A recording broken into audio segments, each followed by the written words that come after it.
although we have a pattern of very distinct jobs that are for men and distinct jobs that are for women, the two sort of dovetail.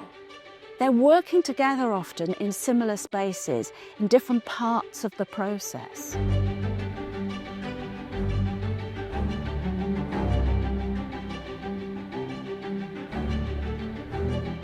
Hello, I'm Ruth Goodman, and today we'll be looking at what the Tudors did for work.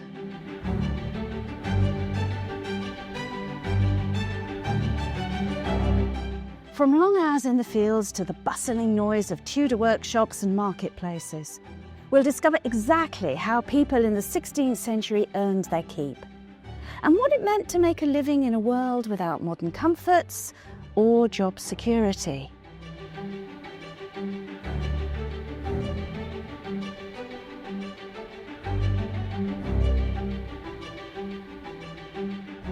Now, we all know that the Tudor world was very gendered, that there was men's work and there was women's work. But whichever you were, male or female, something like 95% of the population were making their living off the land in one way or another. Indeed, many of the people who gave a job title that sounds like a craft title or an urban job were in fact also farming.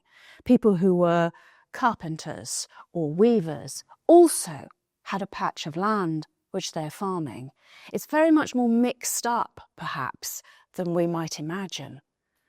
So what exactly was it that men did and women did? Well, this is a brew house making beer. So this is women's work. Brewing had traditionally been part of the female remit. You were supposed to produce enough good drink for your whole household, whether that is just the couple of you or whether it is a big household like this with servants and business partners coming and going. So the scale that you might be brewing on could vary. It comes, however, under the female, the wife's dominion, whether she's doing it all herself or whether she has help from maids or not. This is traditional ale. And as you can see, she's processing the grain. She's making the malt in a malt kiln, and then she's making a mash, adding the water, brewing it up, getting the yeast going, barreling it, keeping it in good condition, and dishing it out according to who you are and how much you should be drinking. It's a normal part of the cycle of life within almost every farmhouse. Now, sometimes people didn't have the facilities to do the brewing themselves at home, which is where the alehouse came in. Many a widowed woman who needed some income would up the scale of her brewing and sell it to her neighbours as a way of surviving on her own.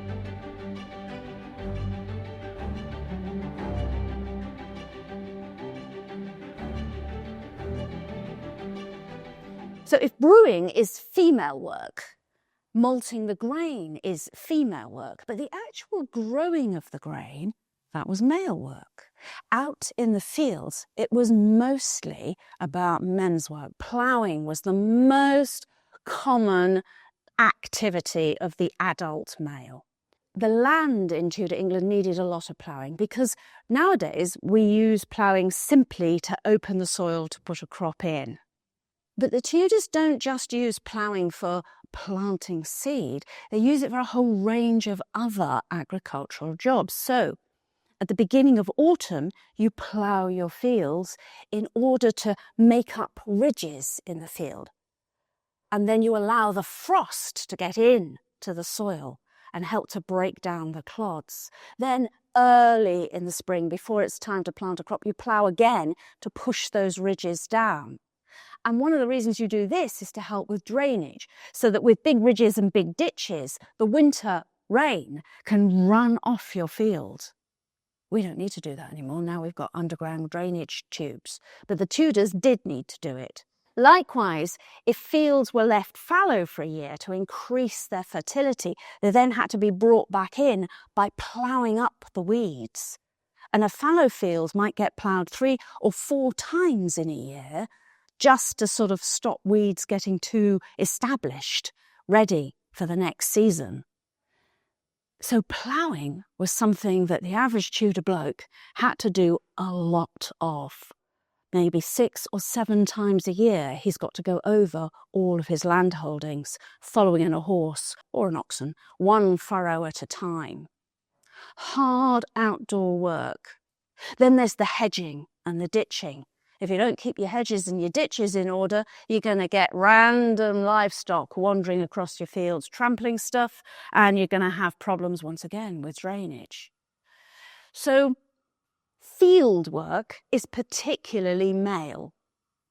But most of the processing in the farmyard, that is female. Not just the brewing, but all of the dairy work is female. Looking after the cows, milking the cows, bringing the milk in, straining the milk, turning it into butter, turning it into cream, turning it into cheese.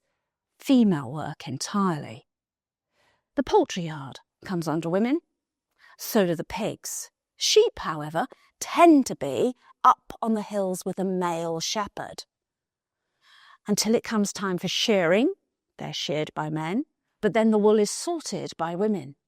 Likewise, when it comes to harvest time, the men tend to cut the corn and the women gather it and tie it in sheaves. So although we have a pattern of very distinct jobs that are for men and distinct jobs that are for women, the two sort of dovetail. They're working together often in similar spaces, in different parts of the process. And the main difference? The things that women do are based around what you might call the farmyard. Somewhere within reach so that you can also keep an eye on that toddler. Yeah, run back and feed that baby. And you know the older one up that apple tree had better come down this minute whilst you're doing the garden. Meanwhile, the men who don't have that same childcare responsibilities can move further afield. And field being the operative word. So what about all the other jobs? The ones that are not associated with growing and processing food. The things like the carpenter, the cooper who makes the barrels, the tailor who makes your clothes. These are generally part-time add-on activities that somebody does when the light is good and they've got a gap in their schedule. Usually craftspeople have smaller land holdings. They're not spending all the time tending the land, but they still have, half a dozen acres or something to keep the family ticking over, but they're also bringing in cash from their craft work. So it's a sort of part-time thing. Harvest time, they're out in the fields. But at other times of the year, they might be sat in front of the window sewing a doublet. It's very much about stitching together a living from different things.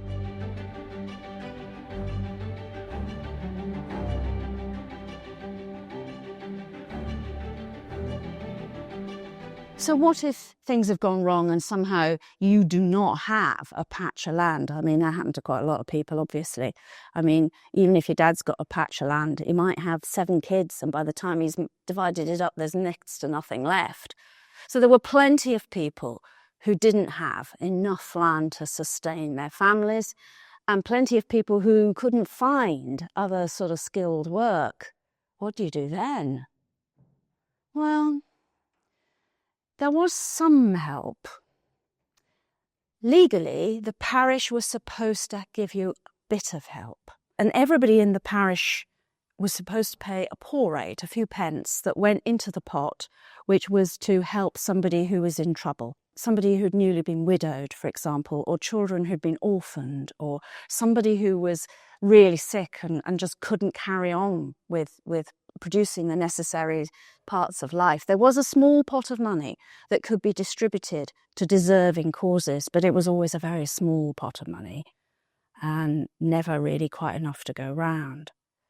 So there were a couple of initiatives, I think might be the word.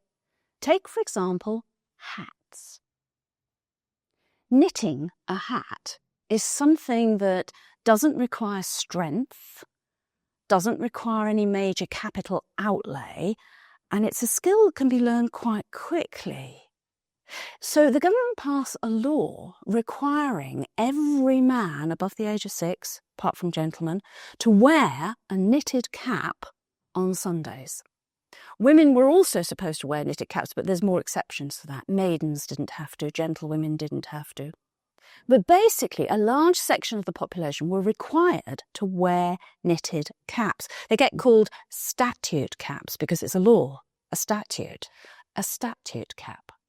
And the idea is to stimulate demand for knitted caps, which a poor person, particularly somebody who was perhaps elderly and infirm, or had a broken leg or something, or even a young person who hadn't the strength to get another job, this was a way they could make a living by knitting caps and selling them.